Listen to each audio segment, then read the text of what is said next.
there are some people out there who are wondering whether online poker is rigged, because it might seem like they're cursed, right? Crazy things happen, boat over boat. Just every single time their aces get cracked. Hey. And then that's when they start thinking, maybe this poker site is rigged.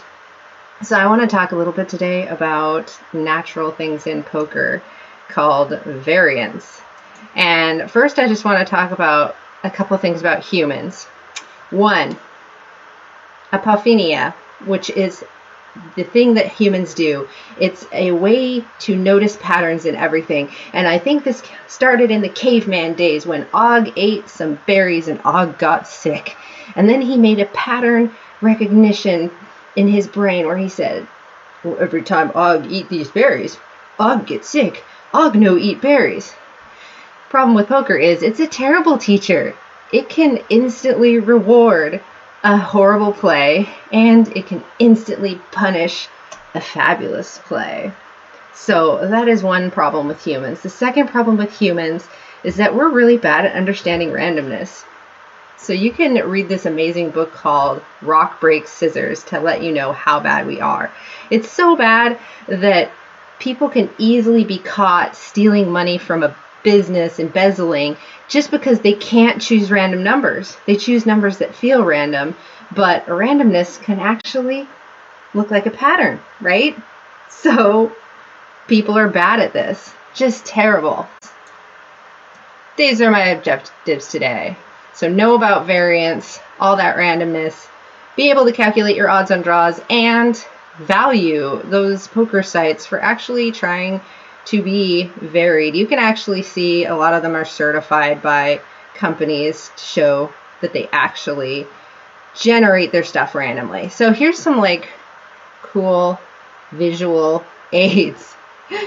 Here's a graph of mine. Woo! Look at it. Isn't it beautiful? So that's my spin and go graph. I'm not the world's best poker player, but this is just for example purposes. So you can tell from this graph that I'm a winning player.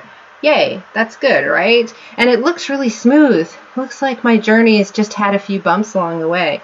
But if you look at these spin and go games with regards to buy-ins, it looks more like this. Again, when you look at it overall over the course of 7.5 thousand games here in this graph, it looks like it's almost smooth, sort of like you could draw a best fit line, but look at these crazy jumps here. Look at how many buy-ins this is. 100 buy-in swings sometimes.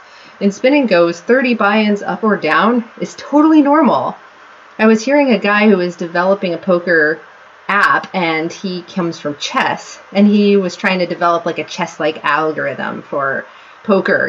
How can we show who's better than who? And he was like, yeah, I challenged my friend to 15 games, and I said, if you can win most of these 15 games, that means you're better than me. And I was like, oh ho ho, honey, because he was doing these super fast sit and go heads up games where the blinds went up in less than a minute.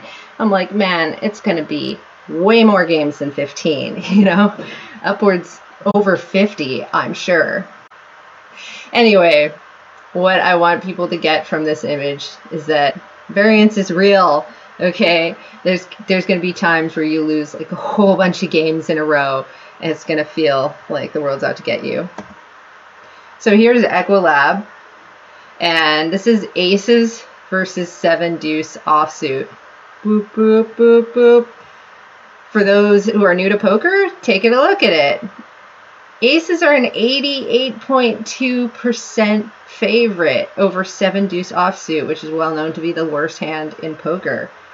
So here's the deal though. 7 deuce offsuit still wins 11.8% of the time. And what I want new poker players to know is that you can't politely opt out from experiencing 11.8% of your life, right? So you have to literally lose that much. You have to live through that downswing part of your life. There's no other way. And this happens with everything. in poker, okay? So it's important for people who think that their aces always get cracked to know that, yeah, it's normal for you to feel like that.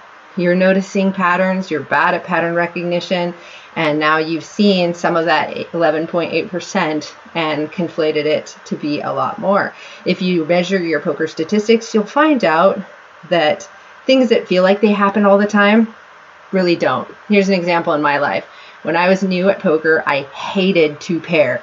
I hated it because I felt like every single time I had two pair, I would lose to a straight.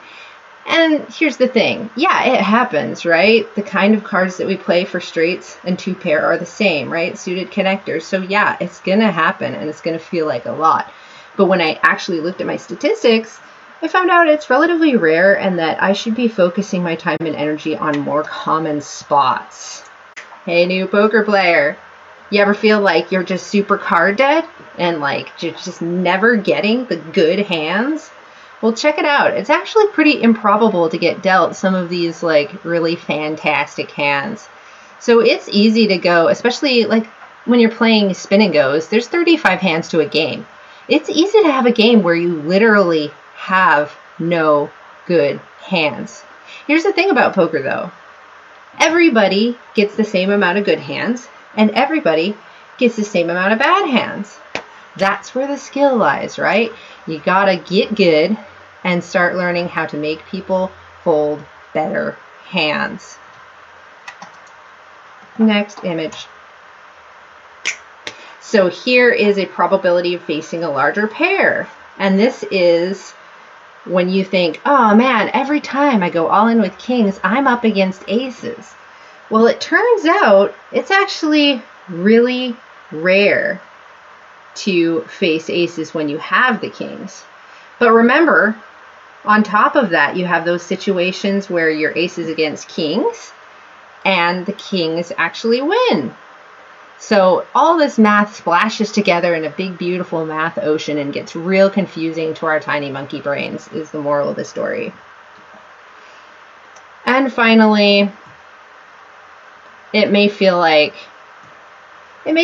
your opponent is just always flopping like full houses, flushes, just the crazy immortal nuts. Well, check it out. That is actually pretty rare too. But the problem is that instant pain is so great that it sticks in your mind.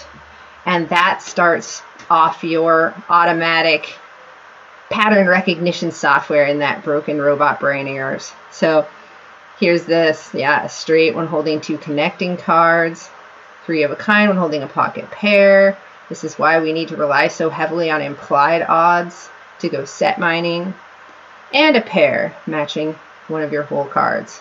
Only a third of the time. This is why c-betting works so much, right? Because, you know, the rest of the time, your opponent doesn't have anything. So there's a way to know by the math that you're likely to be good. And I just want to show 3 different scenarios that you're going to see most often. So we have a rule where we can fudge some math in order to predict some things. So let's say you've got 2 to a flush on the flop and you have a draw to the nut flush. And you're like, okay, I know my opponent has a king, so the only way I'm going to win here is if I get the nut flush or an ace, right? So you start by counting your outs. We're going to use the rule of 4 and 2. So here we've got 9 outs. There's 9 more diamonds left in the deck down here. And so we're going to multiply 9 by 4 to get 36% chance of hitting our flush before the river. If you're just looking at the turn like you know for sure your opponent's going to raise all in on the turn and put you for a decision for the rest of the hand, then you're going to cut that number in half because you're only going to get to see 1 card. Now we can add 3 more outs if we want to. So 12 outs for our ace and then 12 by 4 to increase that percentage. And then that number you're going to compare with pot odds, like the bet that your opponent's laying into you, to decide whether to continue in the hand. There's 2 other examples I want to show that are really common. All right, so this open-ended straight is a pretty common situation. That means you've got 8 outs 4 for your 9 and 4 for your ace. So you're going to multiply the 8 by 4. So you got that 32% chance of getting it by the river. Again, you cut that number in half if you're looking at just the turn. And then the other kind of straight draw, of course, that we'd have is our gut shot straight draw. King, queen, jack, blank, 9. My kingdom for a 10, right? So now there's only 4 outs. So you multiply 4 by 4. That's not a big percentage, right? 16% chance of hitting it by the river. And then that gets cut down to 8% if you're just looking at the turn, because you know your opponent always goes all in on the turn. Yes. So you can see why the math is actually against you, even if it feels like it's not. So avoid making those deadly mistakes in poker. All right, so that was my objectives for this lesson. Know that you are built for pattern recognition and the variance is way bigger than you think. Now you know how to calculate your odds on the draws, compare that to the pot odds to know if you're getting a sweet deal, and value the RNG on reputable poker sites. Not every poker site is reputable. Those that are have like their regulatory bodies on their main page, and they often will actually show what companies certify their RNG. So no, poker sites are not rigged. It just feels that way. Nope, you're not cursed. It just feels that way. And the solution is get good and play more hands. And with that, I'm going to play some more hands. Oh my goodness. So I'm in the big blind. And button went all in. I think I gotta call this situation, but oh, dang. Let's tell him no his hand. He got me this time. Nice hand, he says, of my jacks. Sometimes jacks don't make it. Sometimes they don't. No, it's not exercise day. That's workout Wednesday. Okay, this is a great opportunity for me to show an Equilab comparison, because people might be like, hate jacks. They always bad. But we're gonna show something in Equilab. So it may seem that jacks are just always losing, but as you can see in Equilab, it's kind of almost like a 50-50 split with the jack slightly favored. So when you take flips like I just did, you're going to have more variance, but it's not necessarily a negative situation in the long run.